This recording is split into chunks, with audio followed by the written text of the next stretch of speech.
Los forenses no entendían lo que veían. Los cuerpos de las víctimas presentaban símbolos tallados en la piel, marcas deliberadas que parecían tener un significado que nadie podía descifrar. Algunas víctimas habían sido decapitadas. Otras, desmembradas. A varias les habían extraído el corazón. Y todas estaban mutiladas hasta un punto en que la policía no podía identificarlas. Durante 8 años, alguien en Novosibirsk, la tercera ciudad más grande de Rusia, estaba dejando un mensaje en los cuerpos de sus víctimas que los investigadores no lograban leer. 19 mujeres. 19 cuerpos marcados con símbolos. Y el hombre que los tallaba no era un desconocido para las fuerzas del orden. Había sido guardia fronterizo del KGB. Después, policía. El sistema que debía proteger a estas mujeres había entrenado al hombre que las destruía. Yevgeny Chuplinsky, conocido como el maníaco de Novosibirsk, fue un criminal ruso que mutiló, decapitó y desmembró a 19 trabajadoras sexuales entre 1998 y 2006 en la ciudad de Novosibirsk y sus alrededores. Ex guardia fronterizo del KGB soviético y posteriormente miembro de la fuerza policial, Chuplinsky utilizó su entrenamiento en seguridad del Estado para evadir la captura durante años.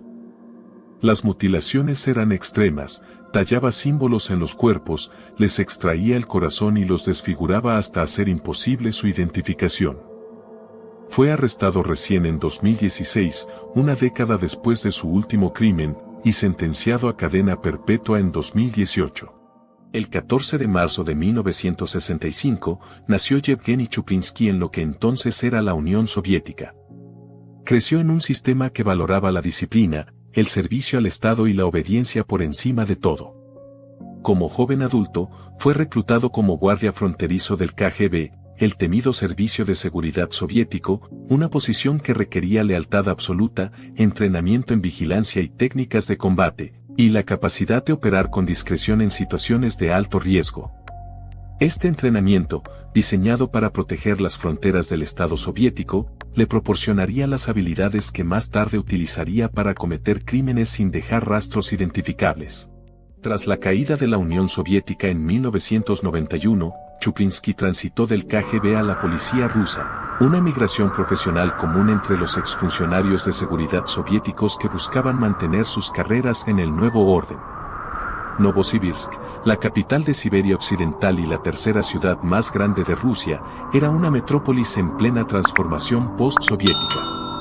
La transición del comunismo al capitalismo generó enormes desigualdades, desempleo masivo y un aumento explosivo de la criminalidad. En este caos, las trabajadoras sexuales ocupaban uno de los escalones más bajos de la sociedad rusa, invisibles para las autoridades y desprotegidas por un sistema que las consideraba transgresoras antes que víctimas.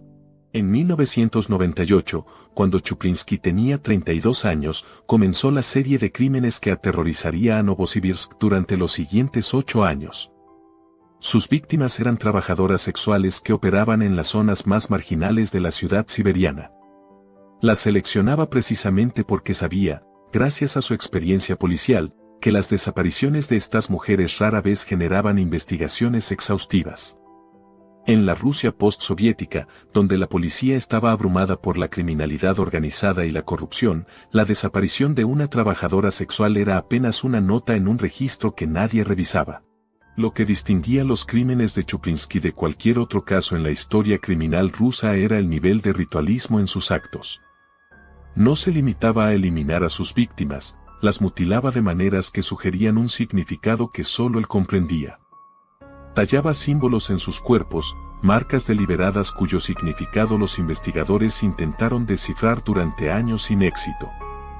A varias víctimas les extraía el corazón, un acto que trascendía la violencia criminal convencional y entraba en territorio de lo ritual. Las desfiguraba hasta hacer imposible su identificación, privándolas de su identidad incluso en el fallecimiento. El entrenamiento de Chuplinsky en el KGB y en la policía le proporcionaba ventajas devastadoras sobre los investigadores que lo buscaban. Conocía los procedimientos forenses, sabía qué evidencias dejaba un criminal y cómo eliminarlas, entendía cómo funcionaban las bases de datos policiales y qué patrones buscaban los detectives.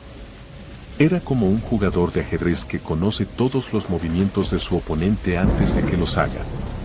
Cada escena de crimen estaba meticulosamente limpiada de las evidencias que sabía que la policía buscaría, mientras dejaba deliberadamente los símbolos tallados como una firma que parecía diseñada para confundir más que para revelar. Durante 8 años, Novosibirsk vivió bajo la sombra de un criminal que las autoridades no podían identificar ni detener. Los cuerpos aparecían en las afueras de la ciudad, en zonas industriales abandonadas y en terrenos baldíos donde la nieve siberiana los cubría durante meses.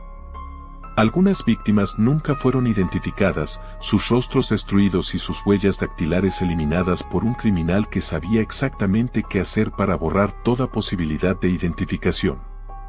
La policía de Novosibirsk enfrentaba a un adversario que pensaba como ellos, que conocía sus métodos y que siempre estaba un paso adelante. En 2006, los crímenes se detuvieron tan abruptamente como habían comenzado. Chuplinsky simplemente dejó de desvivir, desapareciendo del radar de una investigación que había consumido años de esfuerzo sin producir un sospechoso viable. Pero los detectives de Novosibirsk no cerraron el caso. Durante la siguiente década, los avances en tecnología forense, particularmente en análisis de ADN, permitieron reexaminar las evidencias con herramientas que no existían cuando los crímenes fueron cometidos.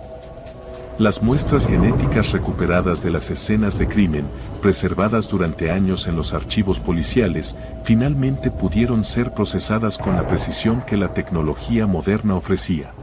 En 2016, 10 años después de su último crimen, Yevgeny Chuplinsky fue finalmente arrestado. El análisis de ADN había proporcionado la evidencia irrefutable que lo vinculaba con múltiples escenas de crimen. El hombre que durante años había utilizado su entrenamiento del KGB para evadir la justicia fue derrotado por una tecnología que no existía cuando cometió sus actos.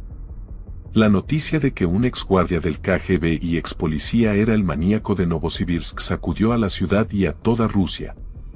En 2018, fue sentenciado a cadena perpetua, la pena máxima disponible en el sistema judicial ruso moderno.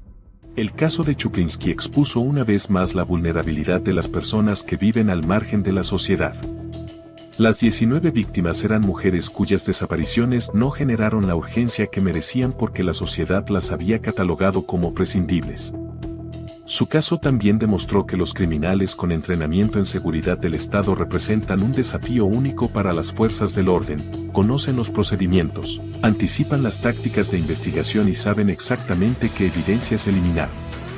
La captura de Chuplinsky, una década después de sus crímenes, fue un triunfo de la persistencia policial y de la evolución tecnológica sobre la astucia de un criminal entrenado por el propio Estado. 19 mujeres marcadas con símbolos que solo su criminal comprendía. 19 vidas borradas por un hombre que el Estado había entrenado para proteger y que utilizó ese entrenamiento para destruir. Algunas de esas mujeres nunca fueron identificadas, sus nombres perdidos junto con los rostros que el criminal les arrebató. Los símbolos que tallaba en sus cuerpos permanecen sin descifrar, un mensaje de un hombre perturbado que quizás no significaba nada más que el deseo de marcar a sus víctimas como propiedad.